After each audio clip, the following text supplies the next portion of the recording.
4-H representative of the 4-H Congress. And let me tell you, this was an awesome opportunity for me, not only because I got to go to this, but also because most people that are Hispanic don't have this opportunity, and I got to have this experience. So something that I learned about being a representative in 4-H Congress is that I had to learn what is studying a law. I went to a long process of searching in the internet what that was. So I got a little ahead of myself, but then we had 4-H Congress Get Readiness Day. I got to speak to other 4-H members about how to present laws, how to study a law, and also present statistics. In that moment, after that, I already knew I want to become a representative in real life. I was like, this is the most epic thing ever. So then, after that day, 4-H Congress has arrived, the first day ever. I'm ecstatic. When we get there, I thought it would be like so calm. Yeah, that was a lie to myself. It was extremely busy that day.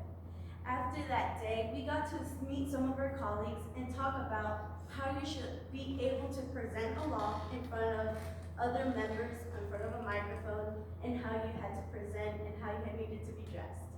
After that, the day 2 has arrived, the day we actually get to debate about bills. We walk 250 steps to the Tennessee State Capitol building in Knoxville.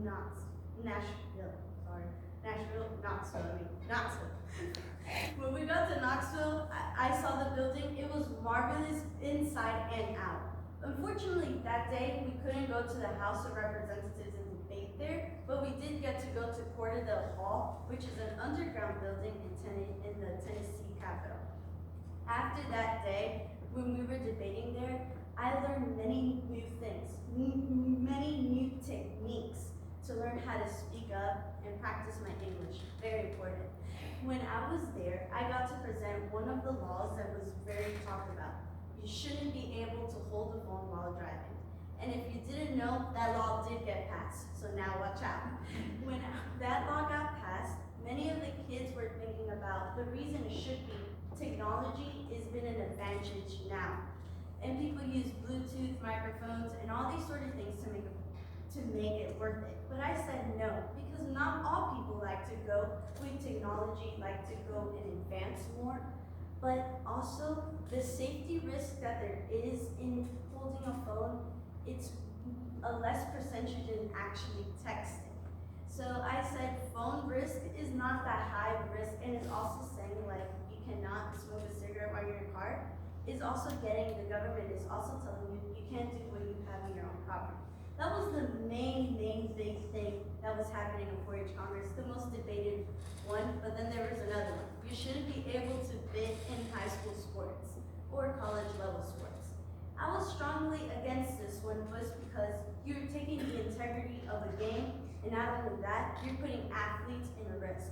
And if I play sports, I definitely do not want to be in danger of just placing a bet. And not only that, you're teaching younger kids like ourselves, it's okay to place a bet. But all of us know not everybody's too lucky in winning that bet. After that, we got to do something that I enjoyed the most, was meeting our legislators. It was Timothy Hill, Bud Hensley, and Jonathan Clifford, and I got to ask them some questions. And the 2 important ones was, what do you like about being a representative? And they said it's speaking to the people and understand what is the problem in your county, what is happening, because they want to hear what you want to say. They want to change the things that are not so well. Maybe even changing some laws that maybe are not benefiting, and something that you see could change not only your county, but it could change the world. You never know. And the second one is, what is the greatest impact that you did as a representative? And he says, speaking not only to kids, but to adults, what the next generation is going to be like. And this is what made me think I wanted to be a representative. Because if you could just talk to somebody and change the world just by going to 4-H Congress and learning this, imagine what could someone do just representing the people you know, your neighbor, and your friends. This is something marvelous and exciting. After that moment, that's the moment I knew I'm going to become a representative. That's my 2020 goal still. Even though they have to be 25 years old to become a representative.